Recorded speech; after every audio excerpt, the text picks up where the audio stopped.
I would say don't be scared to, if you sound like, if your voice sounds different, or if you've got something that you think no one's going to like, I think don't be scared. If you like it, put it in there. Like with me, I was always like, I want to do synthwave, but I don't want to try and sing like someone from the 80s. I don't want to be a parody. I want to still be myself. I don't care if AI just takes over the whole world, and like if there's like no one writes their own music anymore, and it's like totally, I'll still be that guy making it myself. I just, because that's part of enjoyment. Like, I think one of the most important things actually in mixing that I'm learning is that you can think of something really cool, and the next thing you start overthinking, and then you'll bail. You go, oh no, actually no, that won't work. Where maybe it probably, that was it. Hey, I'm Regan Ram with Orpheus Audio Academy, and I'm so excited to bring you this interview that I did with Ryan Morris, aka DreamKid, who is the brand new synthwave sensation who arose just through the pandemic. Actually, Ryan didn't actually learn music production or start learning music production until the pandemic. So he is very new, and he has learned how to mix and all that very, very quickly. So you too can learn how to produce music and build a music career quickly as well. We're going to talk about how to do that in this interview. More specifically, we're going to talk about how you can find your unique sound and your unique brand image so you can stand out from all the noise with all the other artists out there and actually carve out a niche and a fan base for yourself and your music. We're going to go into the specifics as well as how DreamKid makes his music and what tools and strategies he uses to make his music. And we'll also go into his promotion and social media strategy, which is really what helped him blow up. Spoiler alert, he hasn't used any ads to grow his audience, and his fan base has been completely organic. So we're gonna look at what that is in this free review. And we also cover a whole bunch of other topics, so be sure to watch all the way to the end so you don't miss out on any of the awesome nuggets of wisdom that Ryan shares in this interview. Speaking of learning music production quickly, if you find yourself struggling when you go about creating your music and it's not matching up with your favorite artists, be sure to grab my free mixing checklist in the description below, or go to orpheusaudioacademy.com/mixing checklist. And this will not only give you some really handy cheat sheets for how to go about EQing and compressing different instruments, but it also walks you through a proven step-by-step workflow for mixing your songs, so you always know what to do next and you're not caught in that loop of constantly chasing your tail and remixing and unmixing parts you've already done. This will help you finish more music faster and at a professional level. So be sure to grab this free checklist in the description below. With that, let's get to DreamKid. All right, so I'm so excited to be joined here today with DreamKid. This is a really exciting interview, and I know there's a burning question. Probably everyone is wondering. It's very important. We need to answer this. Get this out of the way first. Are you at all related to Johnny Depp? No, no. I see it's quite a common thing online. Yeah, the first time I saw you, I'm like, it looks like Johnny Depp a little bit. So I thought that was pretty funny. Yeah, some people even said Sigourney Weaver. Sigourney Weaver. Oh, I don't know about that. But hey, at least you're getting compared to someone from as a big in the 80s, right? So I guess that works. Yeah, exactly. Can't complain. So speaking of that, you are a synthwave artist. So just tell me, how did you get into making synthwave? And you've kind of put your own unique twist on it. You call it Blinkwave. So just talk about how you came up with that.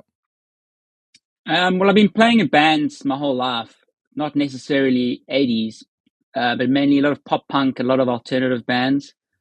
I was always into the nostalgic element of music. It's when I discovered the new Retrowave YouTube channel that I realized there was a whole scene, you know? And then from there, I was like, I always had it in my mind that I wanted to eventually make some definitely nostalgic kind of music that kind of brings out nostalgia, not necessarily like 80s, I suppose. Right. But I think when I discovered new Retrowave, that was when I was like, oh, wow, okay, it's an actual scene, you know? Exactly.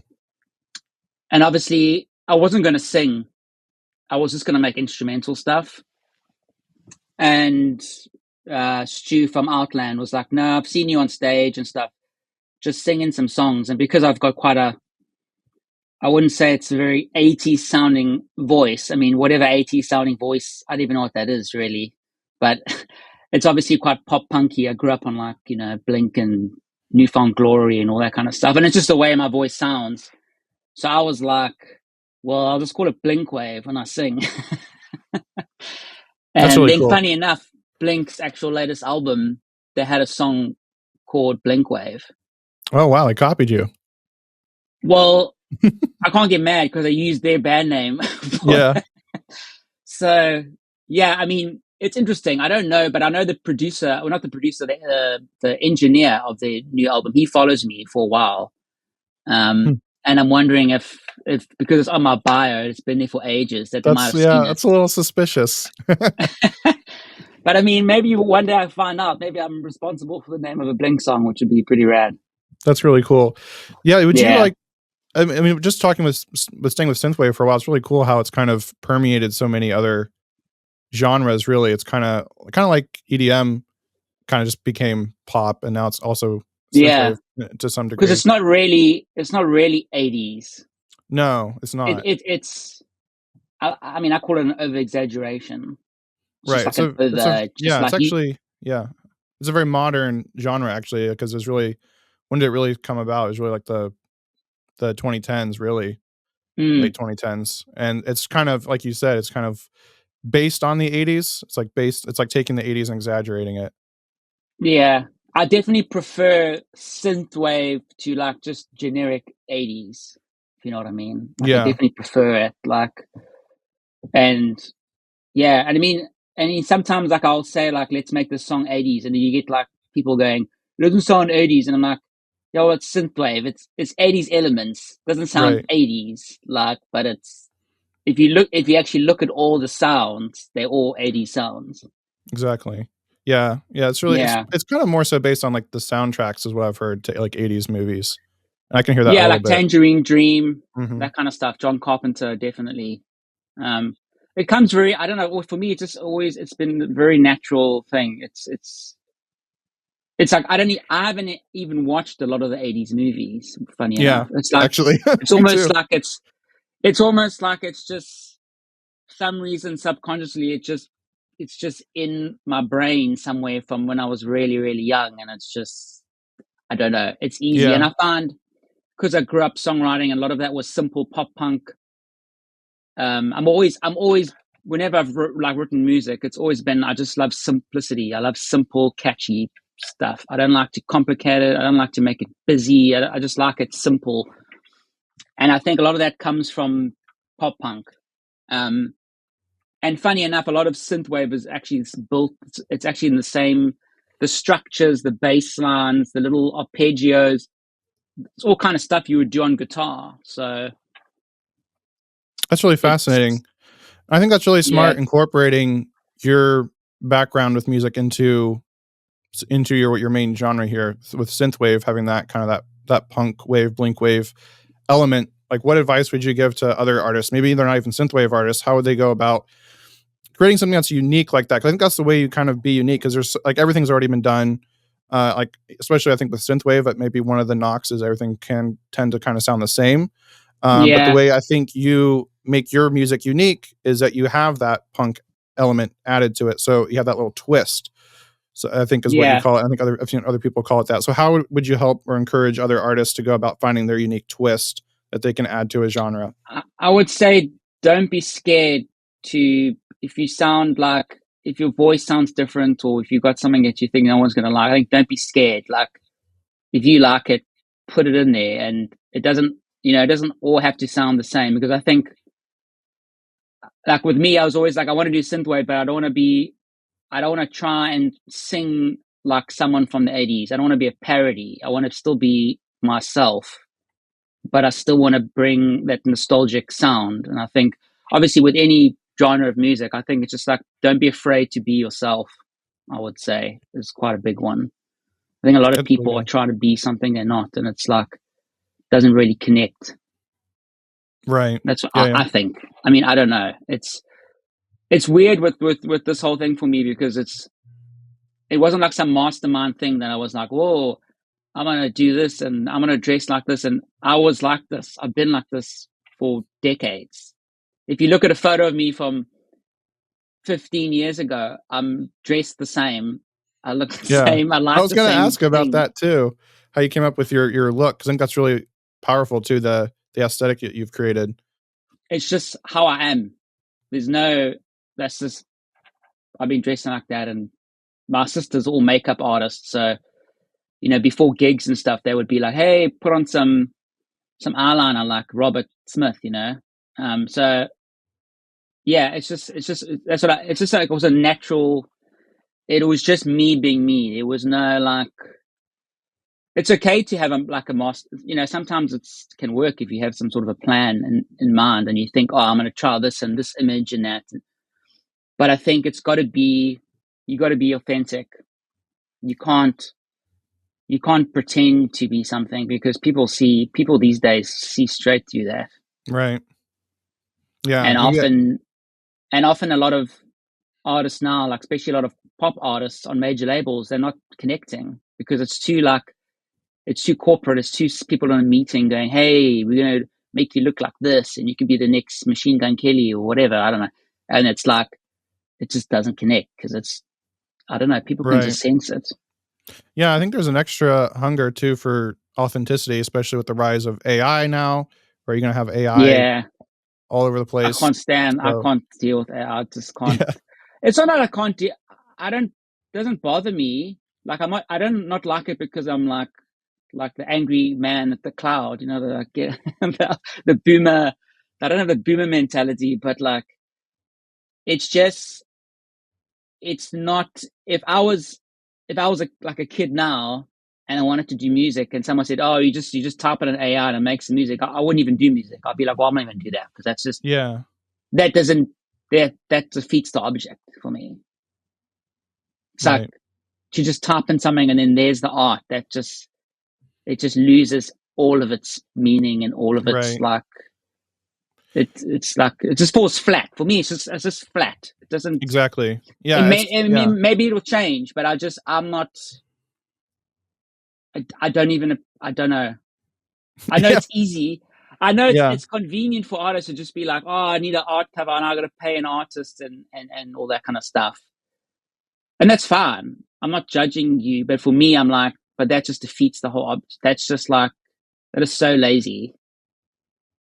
It's like, and that's not the way I want to. That's just not the way I like to do. And I don't care if AI just takes over the whole world and like if there's like no one writes their own music anymore and it's like totally, I'll still be that guy making it myself. Because that's part of the enjoyment. Like, yeah, for sure. Yeah, there's no fun in creating AI music. But yeah, I've had people say that on my channel. Like, what's the point in like making music anymore? AI is just going to take over. People can make an album in a day just using AI. I don't know. What are your thoughts on that? If you're saying that, then you didn't really like it in the first. Well, you're not doing it for the reasons that, like, I mean, most artists are doing it, I think.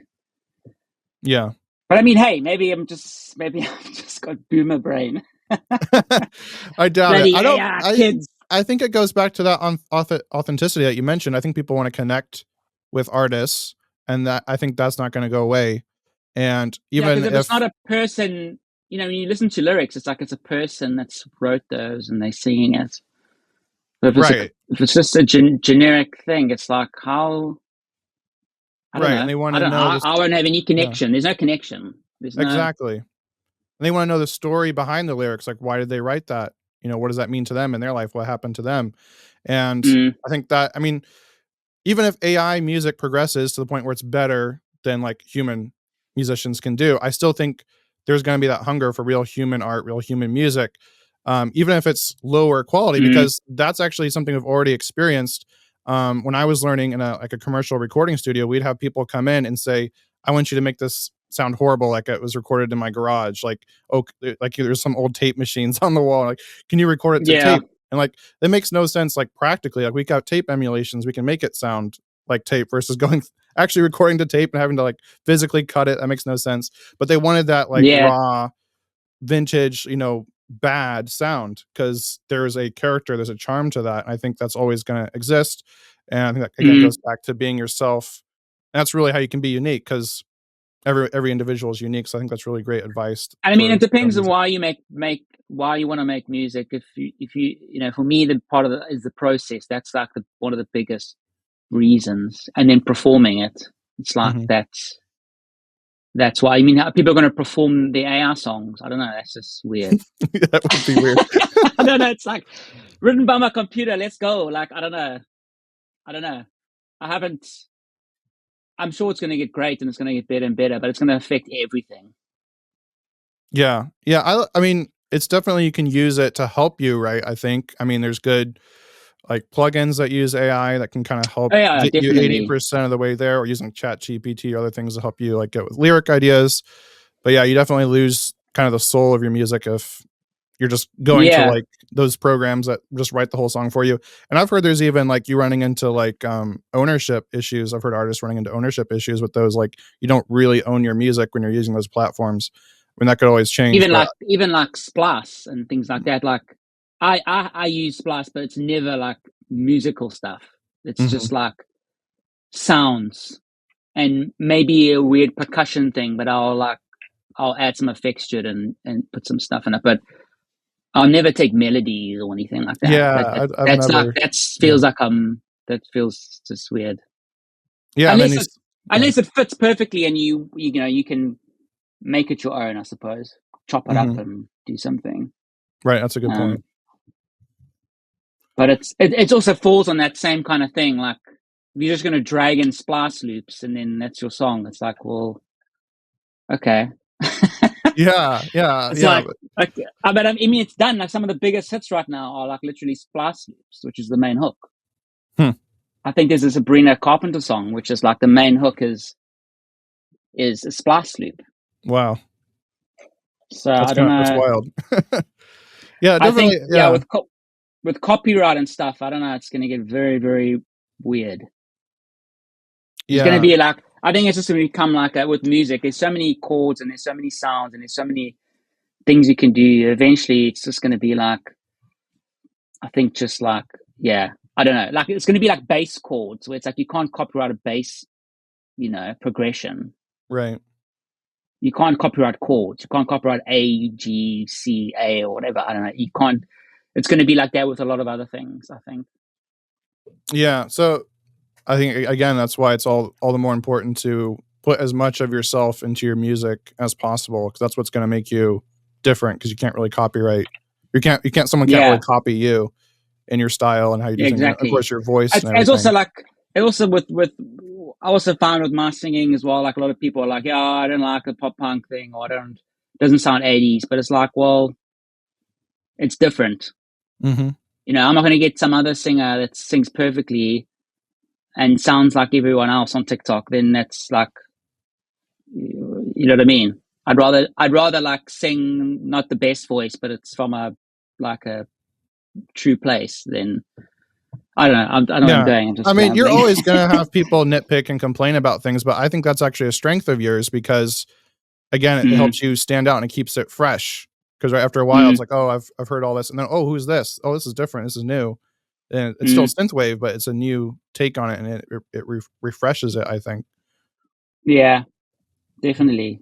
I mean, if he doesn't sound like David Bowie, imagine he came out now with his voice. People would be like, "Bro, you Yeah. need to get a singer. You need to, Or how do about some top people liners." like Bob Dylan, right? Or Oh like yeah, he even was even like like, Tom Petty. I've never thought he was like the greatest singer, but it works for his music, I thought. yeah. I mean, funny enough, I actually thought about it the other day. A lot of my favorite singers growing up have all been not like the cliche singer. They're like just guys that are just like even Billy Corgan or someone. It's like not your generic kind of singing. Um, Yeah. I find it more interesting. I think I feel more connected. I feel like more like a connection with them, I Right. suppose. Feels more like a real person. Like I don't know about you, but I just find it so hard to listen to pop vocalists these days because they all kind of sound the same to me, and it all sounds like Yeah, overly there's so many. affected. Nothing against Justin Bieber at all. He's great, but there's a lot of people that like I see these new kids and they're all like trying to sound like Justin Bieber, and it sounds like Justin Bieber. But it's like, and it's the same styles. Everything's the same. It's just like, I mean, I get it. It's just Mhm. yeah, It works. Yeah, it's kind of and the people find something that works and they kind of repeat it to death until it doesn't work anymore when you get to the top yeah. end of the music industry. But That's the other thing. switching. I don't think ever care about what everyone's doing. I mean, I don't even listen to a lot of the news pop. I don't know what's going on. Yeah, I'll hear about the odd thing here and there, but like I'm in my own world, really.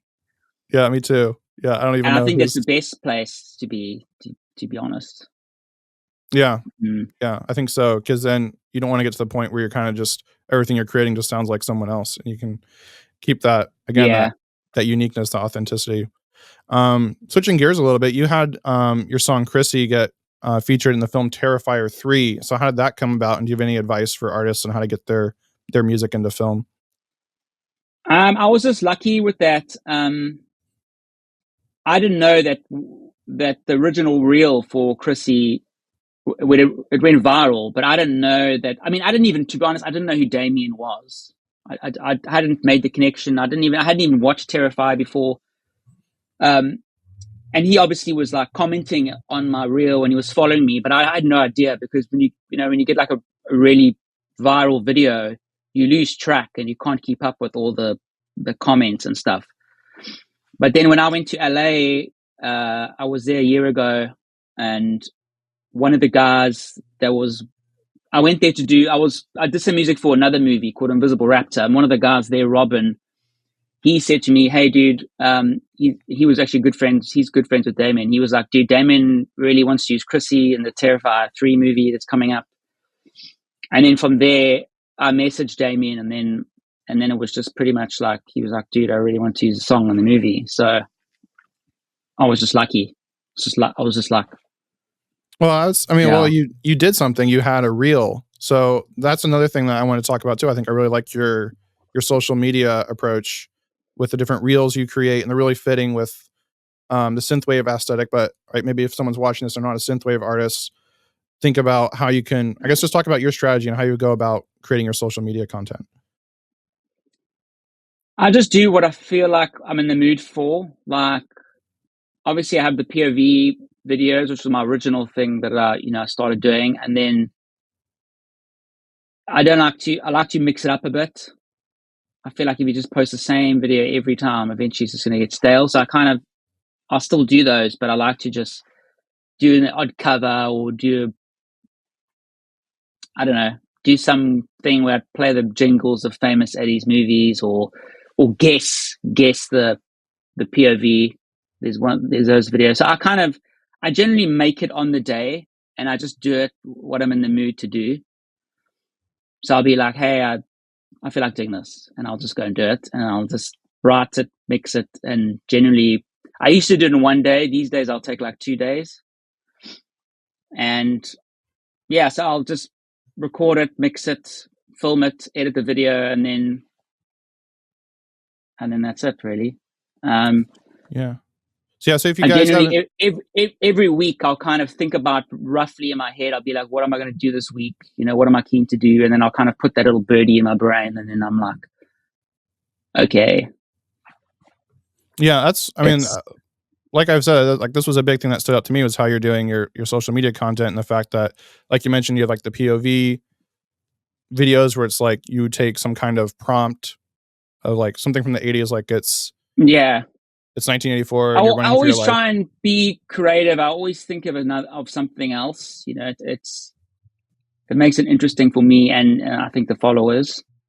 But still keeping in the same theme, in the same style, in the same sort of ballpark, I would say.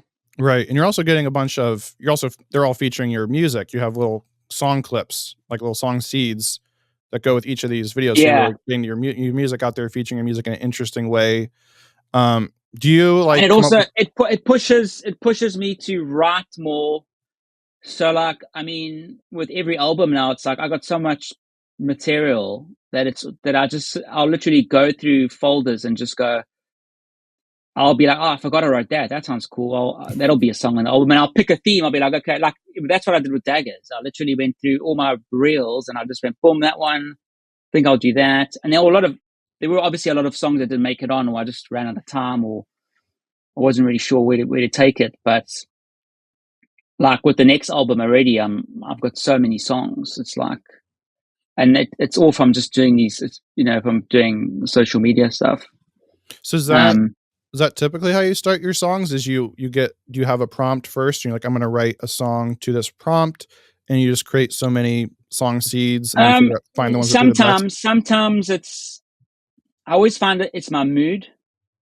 sometimes I'll be like, oh, I think of a prompt and I'll be like, okay, I want to make it's like a happy song. And then I start making it and I'm just like, I'm not in the mood to make a happy song. I want to make something more darker.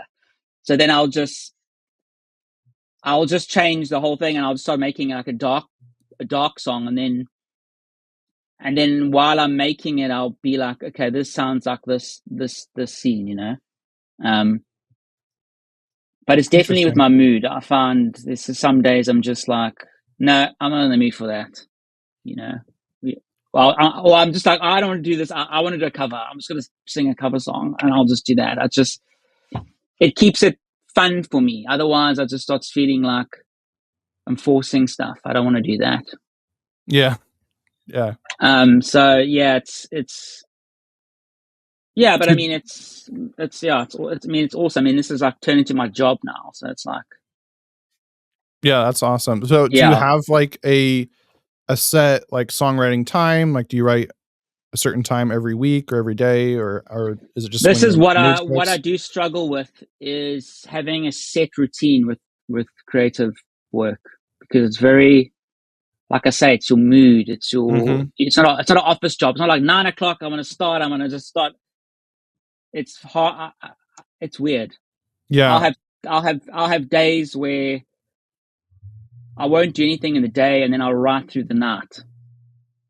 And then it's just, I just go with the flow. I just go, okay, I'm doing it.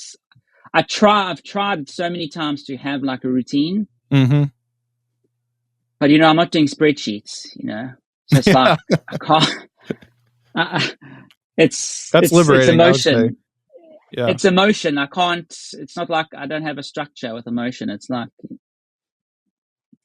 I mean, I'm always up to make something, but it just depends on, you definitely have to take breaks, and not breaks. I don't take long breaks, but I mean like just breaks in the day where it's like, just for 3 hours, I'm just going to just not do anything, signing off. Yeah. Sometimes you have to. Yeah, absolutely. But for me, I mean, some people, I'm sure it works. I wouldn't say I'm a producer, and I do mix and I do everything myself, but I definitely consider myself an artist. Like I'm painting. I'm not. It's not a. Yeah, I'm not doing maths. Although music is maths. That's pretty true. much. But it takes a lot. It can tire me out in terms of just my brain. I'm just like, because I kind of, every time I make something, I'm really in it. Like. Oh yeah, you get into that flow state, and everything else kind of around you just ceases to exist, and then you kind of lose track of yourself. Yeah, exactly. I mean, I wish I could do the routine thing where it's just like 9 o'clock to 5 o'clock, I'm just going to write a mix. It just does never work out for me. I think, you hear a lot of advice for that for artists is like, that's the difference between the amateur and the professionals. The professionals, they have their time and they're always going to write, or they're always going to do their work, even if they don't feel like it. So I think that's kind of liberating to hear, because I think that is a big struggle for us creatives, is we hate those structures, we hate those routines. So I think that's really liberating to hear someone like you say, like, maybe that's great for you, or maybe that's great for some people, but you don't have to do it that way, and you can still find a way to make it work. Yeah, I think everyone's different. Yeah, I find I think it's a good idea to work on. I know Eminem does that. Apparently he starts at a time, he stops, and then he's done. Like, where for me, it doesn't work like that, because some days I'm starting and I'm like, I'm not having fun. I don't know what, I'm just not into this. My mood's wrong. Just stop for, 2 hours or whatever, come back to it. And then sometimes you're really into something. And now if you made a time where it's like, no, 5 o'clock, I'm going to stop now. I'm like, I don't want to stop. I'll just go. I'll just carry on and go through the night. So, yeah, I think everyone's different. Everyone's brain's different. And exactly. Do you at least do you have deadlines that you're trying to meet, or is it just completely? Yeah, I try to. I think I drive some people nuts, but I'm never bad. I'm never like, it might be the odd day over, a day or two. But like I say, sometimes with creative stuff, it's hard to. You hear those stories of bands where they're like, the label's like, we need the album on this date, and the band's like, we don't want to just, slap it together. So, but generally, I'm always, my deadlines are pretty on point. It's just, can be hard. Okay. It's like Yeah. I wanted to drop something online today, and I took a long break. So now I'll probably only post it tomorrow. So Well, again, I think that's also encouraging that, like, because I think a lot of artists, we can beat ourselves up if it's like, oh, I missed this hard deadline I set for myself, but it's okay to just post it the next day. yeah, I mean, sometimes that is good because you can listen to it with fresh ears and just go, okay, that doesn't work. That does work. You know, the amount of times every artist can tell you this, like the amount of times you make something and you think, this sucks. Mm-hmm. What is this? This is not, I'm over this. This sucks. Close it up. The next day you come back to it, you're like, what's the problem? Yep. This is great. Yes. Yeah. You get that listening fatigue, I think is what it's called, or where you heard something so much it kind of just, you can't really be objective about it anymore. So that's really cool. Yeah, I mean, it's difficult as well with us these days and musicians, where it's like you know, you're the engineer, the writer, the mixer, producer, everything, and it's like sometimes I make something and I'm like, I don't go and show someone and go, hey, you think this is decent? I'm like, okay, it's like I got like 500, all my platforms is like 500,000 followers, like I could drop this and it just absolutely sucks. Like someone might hear this and go, what is this garbage? So you got to trust yourself, you know? Yeah. Do you have, I mean, I feel like maybe your social media content gives you a little bit of a buffer because you're getting kind of feedback on stuff before finishing it. Or do you have a feedback definitely system? I definitely, you know, the songs that are, you know, are resonating with people. But it's not always the case because, as you know, algorithms are weird.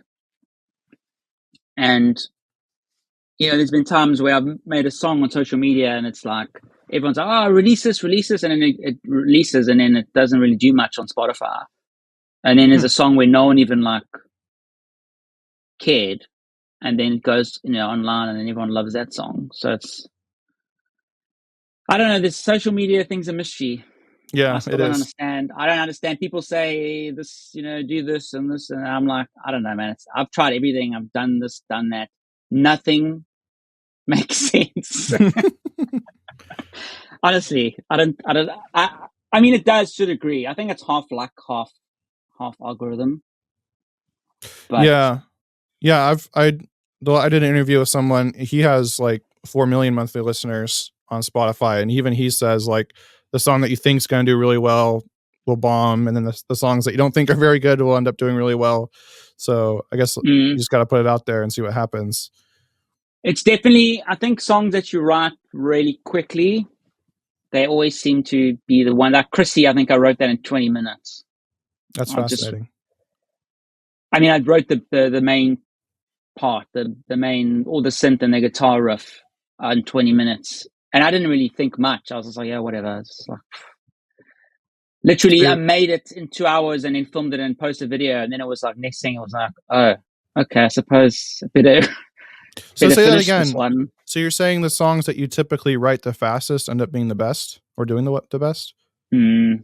That's so fascinating. Because it's like, you're not overthinking it, and you're just like, yeah, cool. And you just kind of, I mean, if you think about that Chrissy, like that main riff or whatever, it's the most basic thing. But I don't know. It's just, but I mean, I've always written, like I say, I've always written really simple stuff, but it's just so basic. It's so brain dead.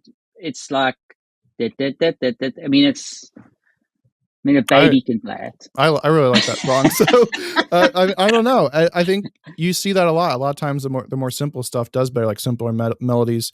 And I've been saying the same thing on my channel, that like a lot of times my best stuff is when I've written it the fastest. I think I call it capturing the muse, or I mean, not me, other people have said that. It's like capturing, it's when you're kind of capturing lightning in a bottle somewhat, when you're going fast and you kind of just come up with something quickly versus laboring over something. Not that you can't do something well that way, but I think you do see that a lot. Is a lot of times the stuff you do the fastest. I think when you hone on something too long and you like overthink it, and you change this and change that bass structure and change, I don't know, like it just gets a bit, you just get over it. And even if you think, oh, yeah, I think people can sense that you got over it. Yeah. I don't know, 100%. maybe not, but maybe. No, I think that's really big, because that's something I've talked about and gotten some criticism for saying, like people saying, no, the more time you spend on something, it's always going to be better the more time you spend on it. But I think there is a point where you actually start going backwards. I think with mixing, yes. You know, if you spend a lot of time on a mix, for sure. I'm not saying, yeah, just slap out a. I mean, the first, like, if I listen to my release of Christian, I listened to the actual first reel that I did, I'm like, the mix, I'm like, whoa. Because I didn't really mix it in the beginning. I didn't really mix. I just used to just slap it and just, you know. Yeah, mixing is a little bit more of a science, more of a process versus like the writing, which is a lot more. I just mean in terms of capturing that idea and capturing that main juice of the song. The ones that just come up quick are the ones that resonate. Yeah, for me, and I think it's like that with a lot of artists. Yeah, for sure. I'd love to dive more into your like actual process for creating your songs, and how, and like even like how did you learn mixing, and what's your process for going about creating songs? So I only started. People don't believe me, but I only started learning production in lockdown. I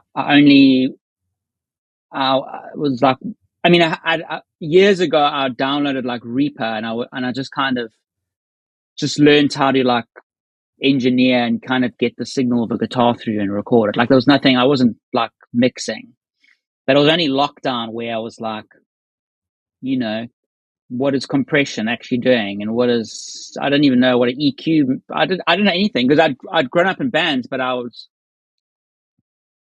never did all that stuff in the band. Right. So did you just watch YouTube videos, or how did you learn? I just watched YouTube videos. I watched YouTube videos, and then I kind of just went on my own little madman thing, and I think my secret weapon is that I just have an ear. I think I've learned. I think just from listening to music every day since I was 5, I think I just know what I think sounds good. Well, whatever sounds good to me is what's for me is what's working. So, but in terms of production, yeah, I just watched YouTube videos. I literally started buying Waves plugins. And then I'd signed with Outland while I was still, because the guy, Stu, who owns it, I've known him for years. My band used to open up for his band years ago. And he kind of just believed in me. He's like, no, dude, you need to make an album. And I was like, an album? I was like, I haven't even mixed a song in my life yet. What? So literally, the first song I ever mixed from top, like the first song that I actually was like, okay, this is a mix, was Hearts Don't Beat the Same. That was my first there's a song. And then it was like, okay, I guess I'm going to do an album now. So I was kind of threw myself in the deep end and just kind of, yeah. I mean, I listened to my first album now and I'm like, oh, but I mean, that's just a natural, that's a natural thing. But yeah, I just watched YouTube videos and yeah, pretty much. Yeah, it's amazing what you can learn just from YouTube. Yeah, and I used my ear a lot. I kind of got the basics, and then I was like, I just did what sounded right to me at the time. And even with my guitar and stuff, like people are like, hey, I did like some of the best guitarists in the world, like messaging me, going, how do you get that sound? I'm like, is this a joke? You do have really good guitar tones. I don't even know how I got this. I just literally slapped on plugins until I was like, I think that's cool. And people think I'm joking. People think I'm just going, yeah, I'm genuine. I'm like telling you the truth. Yeah. I mean, I'm actually not a big. Go ahead. I'm not a big technical. I'm not that nerdy and geeky when it comes to plugins and which is the best compression plugin. I'm like a little bit like it's cool, but like for me, it's just what sounds right. What sounds right to me, and that's it really. And I think that's a lot of stuff you hear about in production over the years. A lot of stuff were just mistakes, you know. Mm-hmm. Oh yeah, gated reverb. And then that becomes the thing. So Mm-hmm. it's all I think you just do whatever. You can slap on, there's no rules. There's some rules, but Mm-hmm. it doesn't have to be that way. Right, that's the great thing. It's so subjective music, and what it sounds like you're saying is like a big kind of tip for beginners is to use reference tracks. Right, you listen to a track that you really like and similar to what you want to make, and then you kind of use that as your guide for when you're creating your song. You just kind of try to make it sound in the same ballpark. But you've kind of, like you said, just by listening to music all the time, you kind of have the references almost internal. That's how you have that ear. Yeah, like I just knew what it should sound like, Mm-hmm. and then I just basically tried everything until it sounded like that. Mm-hmm. That's pretty much what I did. I didn't even know, but if someone had to look at my vocal chain, they'd probably go, "What the hell is going on here?" But I would love to get into that. Like what are your favorite plugins or chains, or just what are your kind of your go-tos when you're making your music? I use Soundtoys Microshift on a lot of things, especially vocals and guitar. Okay. And parallel compression I use a lot. Yep. I mean that's pretty, everyone sort of, but that was one thing I noticed when I was first learning to mix. I was always like, how there's that thing that's just something that's just not. It was like, as soon as I started putting parallel compression on things, I was like, oh, now my drums are like sounding professional. Now my vocals sound professional. That was definitely like my mind exploding moment where I was like, wow, okay, this is like this trick. I like this trick. So, I mean, I even put parallel compression on guitar. I don't even know if that's allowed, but it's on electric guitar, but I put a bit on that. It's, for me, especially with guitar, you want that like high def, distorted like sound, but obviously you don't want too much of the artifacts and too much of right. that You want it to be very sound. tight. You want hard and distorted, but also really tight and almost clean in a way. Yeah. So what I do is I pump up that gain like flat out, but then I use a plugin. I forgot the name. It's called it's like a Russian brand. Someone told me about it in the early days, like when lockdown. They said get this plugin instead of Soothe, but it's basically the same thing as Soothe. And I jam that on the guitar afterwards, so it kind of just smooths it out a bit. And it keeps that gaininess a bit at bay, so it's a lot more smoother, but yet it's still got that like that dive bombing, that real gainy sound, but yet it's not like hurting the ears. Yeah. And then I put a lot of chorus and a lot of Widener on it. Yeah. So for guitar, I normally do that.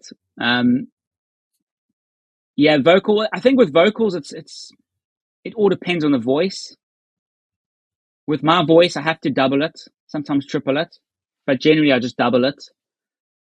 And you'll have it panned left and right, or is it just backing? Like just backing? Okay, so it's just straight. Harmonies, I'll hard pan right and left. Okay. Lead, I'll just keep. I'll have like two, both in the center, but one will have like maybe a doubler on it, and then one of them won't. Okay.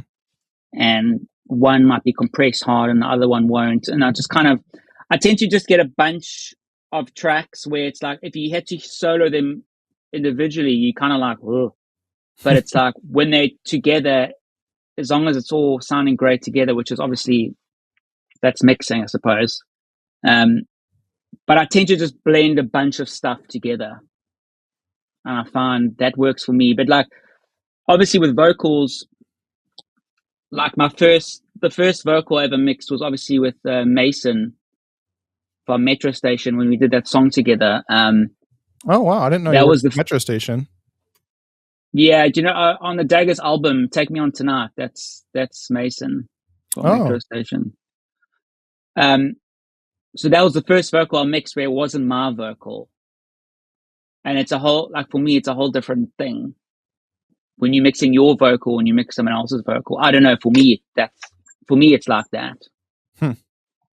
Yeah, definitely. So Every vocal I is had different. to step back and reapply everything, not in the same way that I would do with my vocal.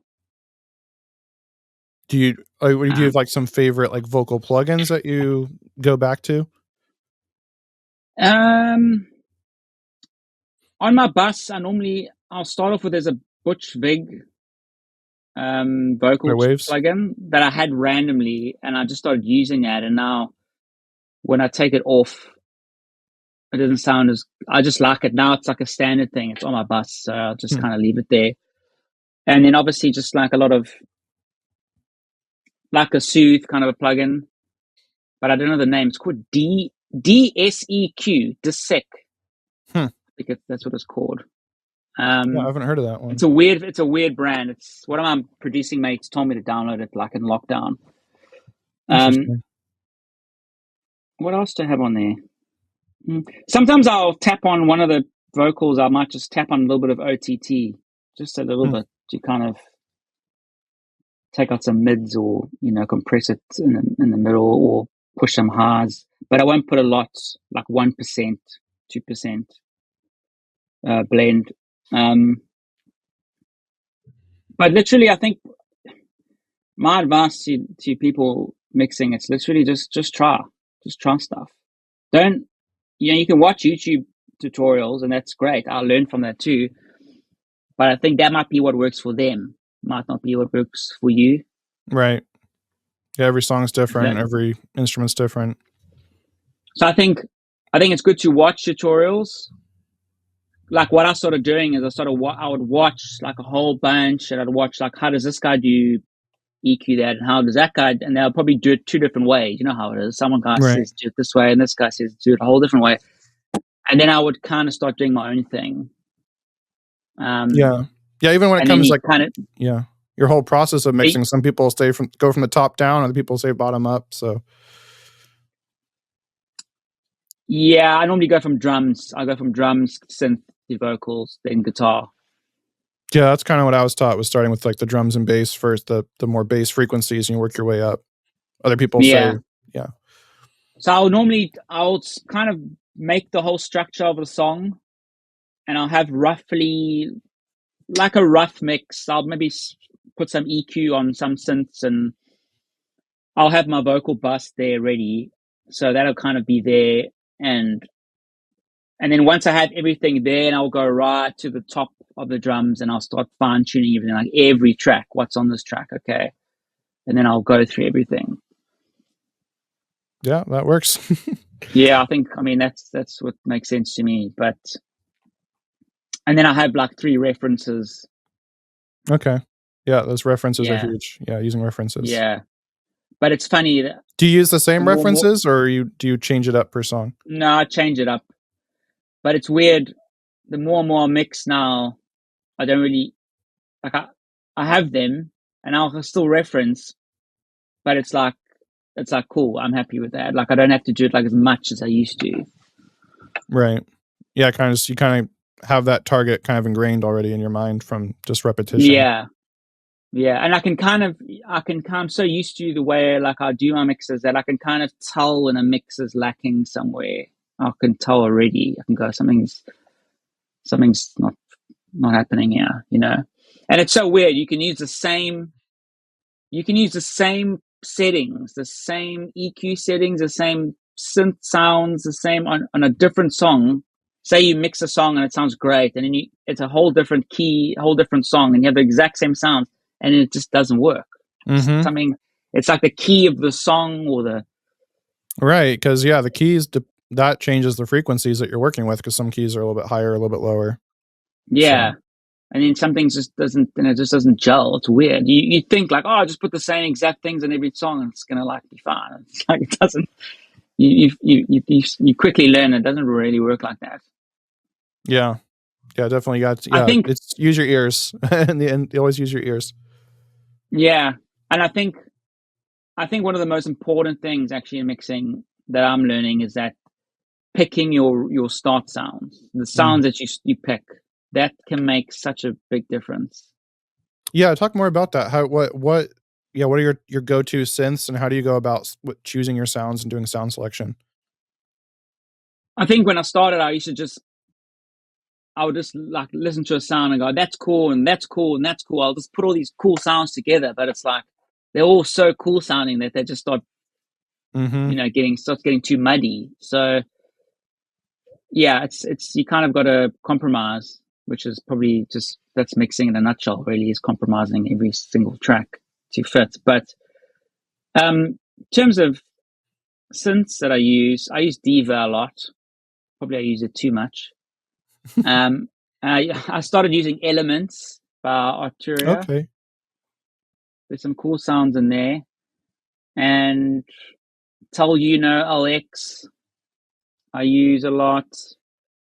For bass, I use Diva a lot for bass lines.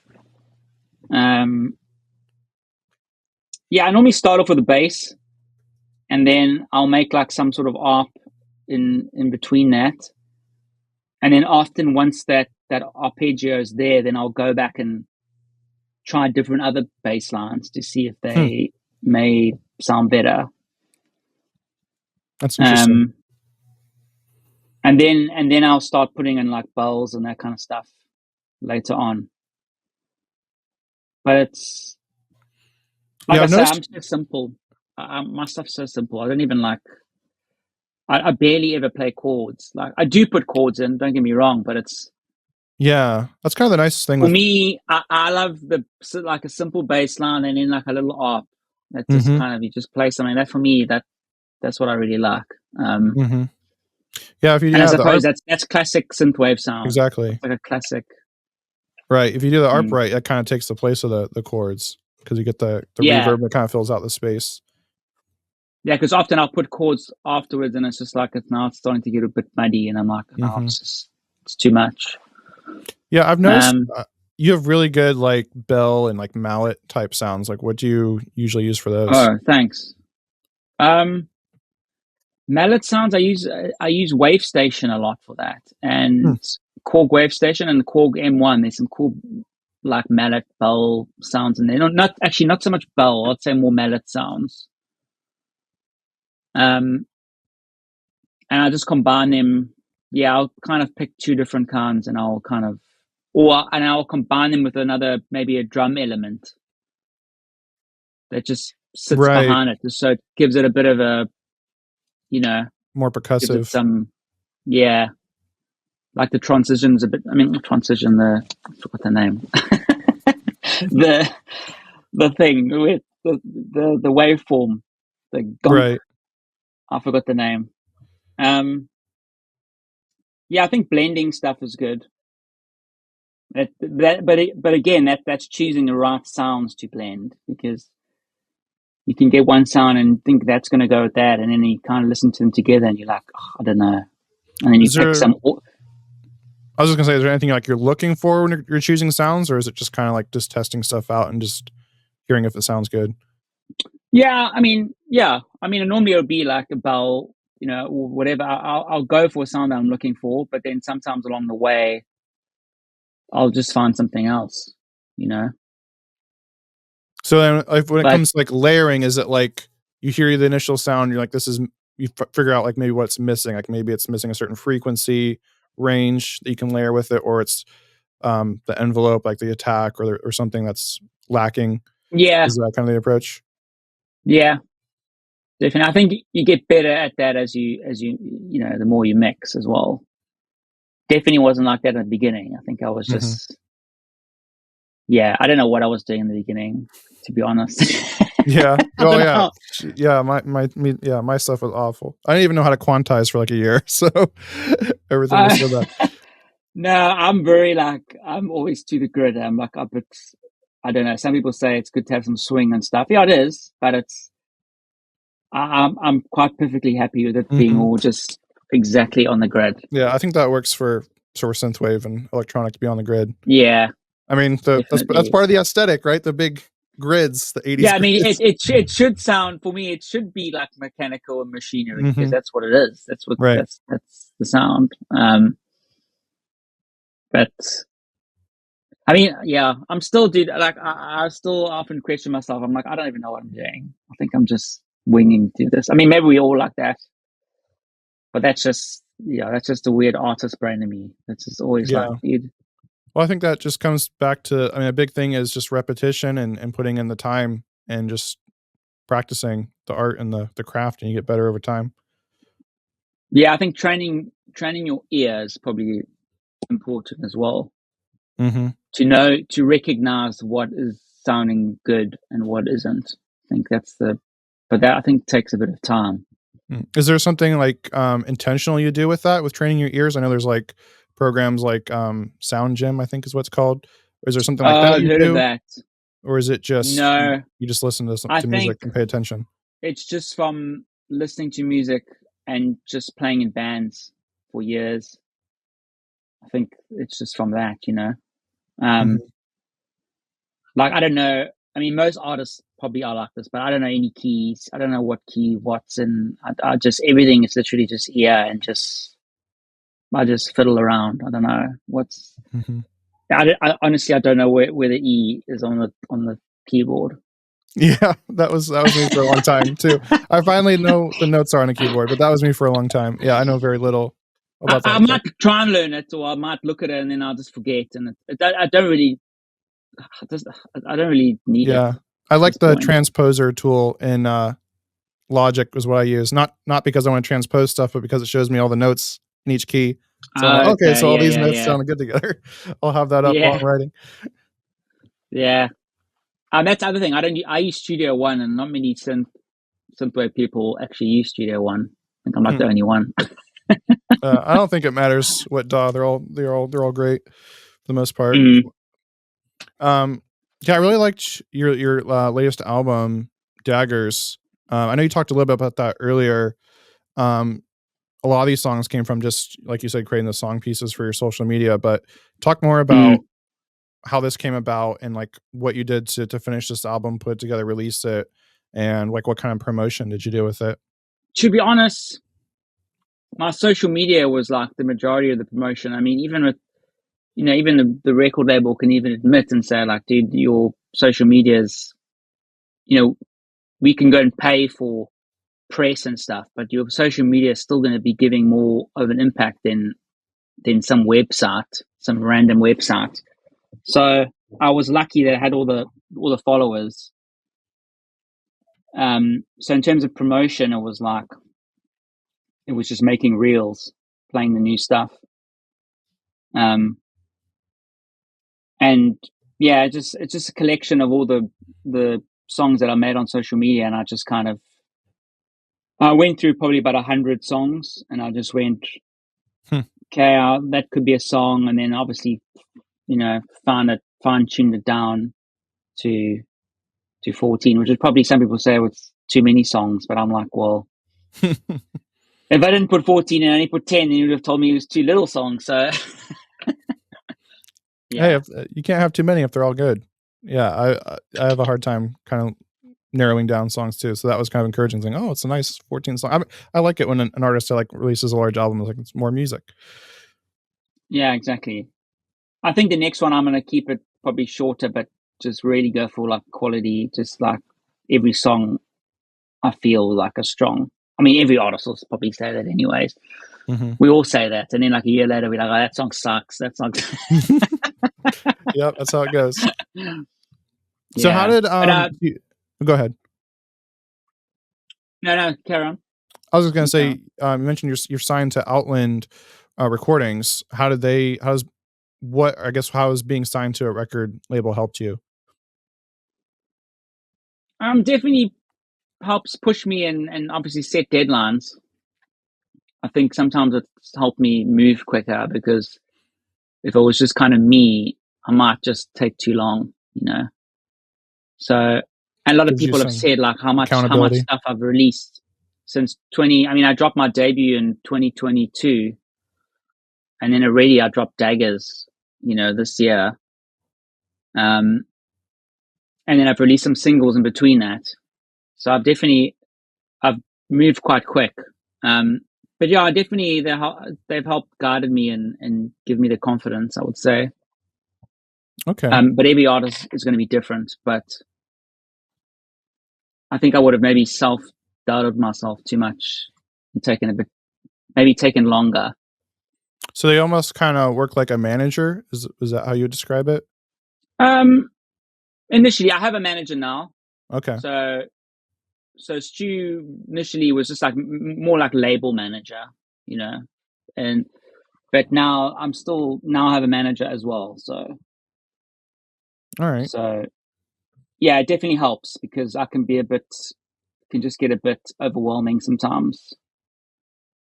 Yeah, for sure. Oh, yeah, you've got lots. I mean, you've got some really great like merch and a website and everything. Did they help with that, or did you create that yourself, or the label do that? Or? No, to be honest with you, I've done the main thing the label have done is the vinyls, which is a big part, and sending that out and all the production of that. But I designed the vinyl sleeves. I mean, I didn't do the actual design. My friend Michael, he in Germany, he I think he's in Germany. He might be maybe he's in Austria. I don't know. But he does the main covers, like all my artwork. He does that. But then all like the shirt designs, excluding some of the daggers ones. I actually had a friend who did some of those. But I set up the whole store. I mean, I designed. I mean, it's pretty basic, but I'm doing 80% of everything really. Okay. In terms of everything, social media, merch, website. Do you use do you have like an email list, or how do you go about like selling your merch, or what are kind of your main ways that you're really fueling your music career financially?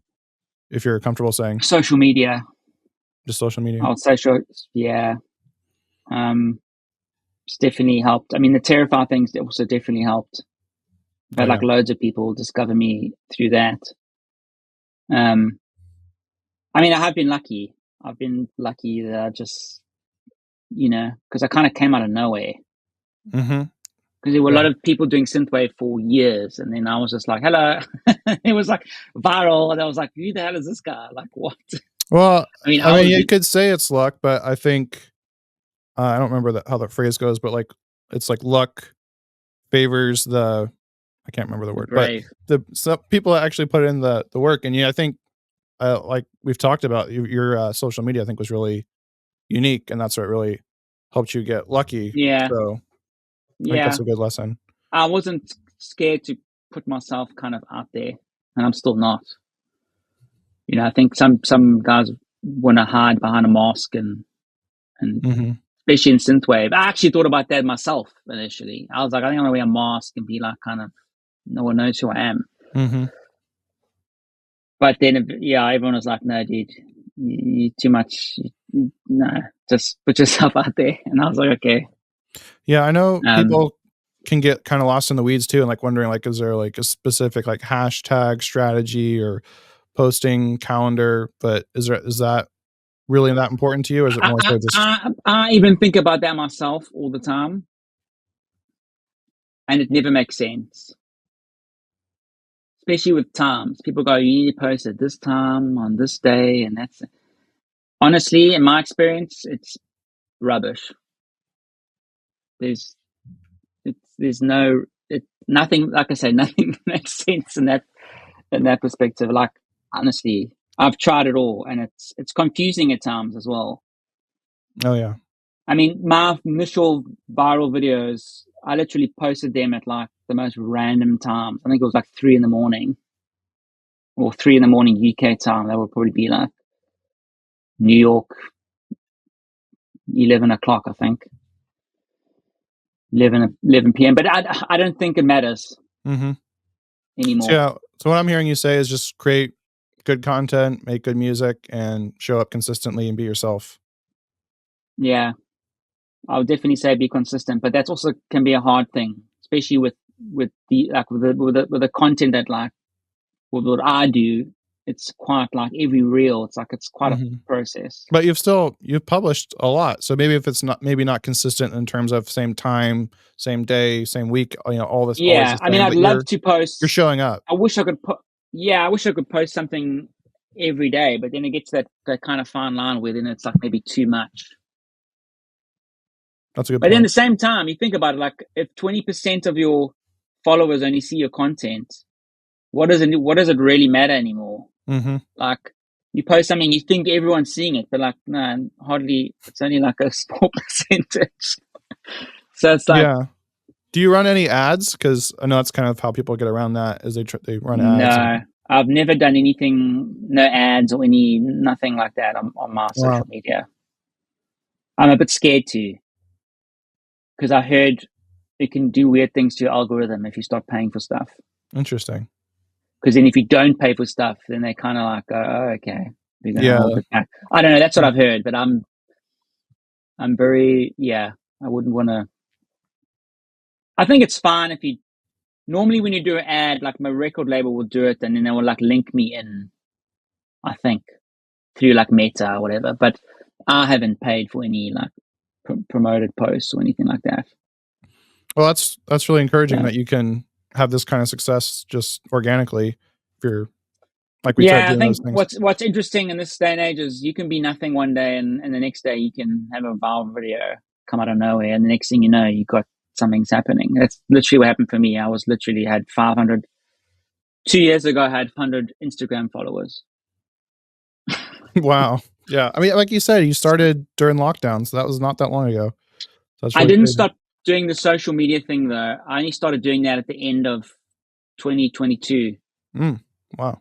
It's even more recent. Yeah, yeah. It was only the learning to mix was during lockdown. Okay. So I yeah, hadn't. that's I even didn't even faster. have. I don't even think I had an Instagram. I hadn't even made an Instagram yet. I think.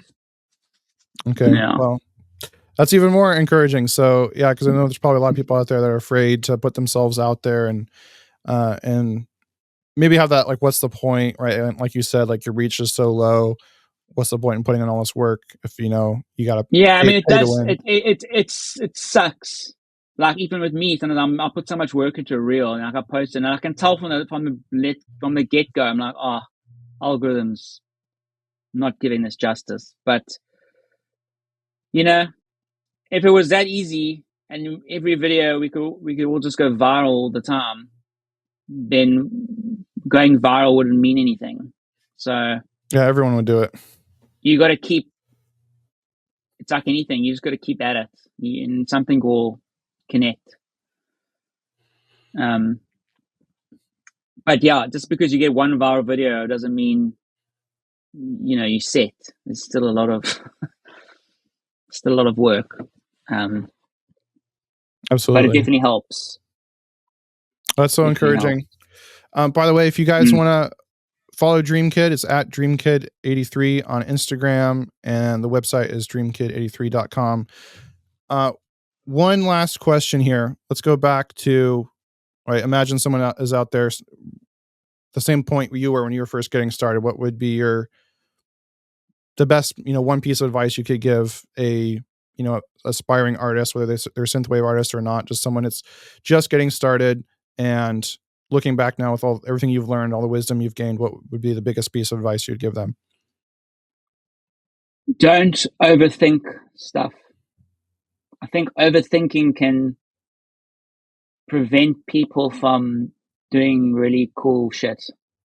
And that's what I've learned is, if you can think of something really cool and the next thing you start overthinking and then you'll bail. You go, oh no, actually no, that won't work. Where maybe that was it. So I think don't overthink. If you get an idea and you feel good about something in a moment, keep that feeling and go with it. Don't talk yourself out of it. And I think the other thing is be yourself. I know that sounds cliche as hell, but I think we're living in a day and age where authenticity is such a big thing. So be different. Sound like you. We're all going to get comments that say we don't like this and you sound shit, and that's just the way, that's part of the game. So yeah, you got to I have a love it. backbone, I suppose. Yeah, I get a backbone. That's big. You Yeah, got to I have a love it. strong backbone in this industry. Yeah, I love it. Excellent, excellent. Well, thank you so much for coming on.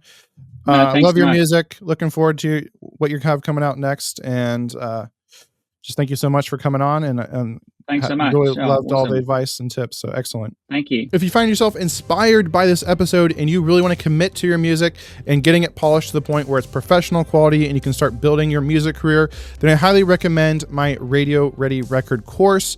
This walks through everything you need to know from nothing to creating professional quality music from home with budget equipment that you already have. So I walk through how to go about setting up a budget studio, including just the bare essentials that you need to get started and create great music. Then I go into how to write and produce your own music. This is something that I've been doing for years and years, and something that I've actually been hired to do many times. And then I cover how to go about actually recording yourself, specifically your vocals, and how about recording and editing and comping and cleaning up your vocals. And then we go into actually mixing and then finally mastering, so you know everything end to end on how to go about producing pro quality music. So if you want to learn more about this course, just click in the description below or go to orpheusaudioacademy.com/RRR. With that, if you found yourself wanting more of the marketing strategies, I did another interview with an artist who has over 4 million monthly listeners on Spotify, and he goes into detail on how he goes about marketing his music and building his fan base. So if you want to check that out, click the box on the screen right now. With that, have an awesome day, keep creating, and I'll see you in the next video.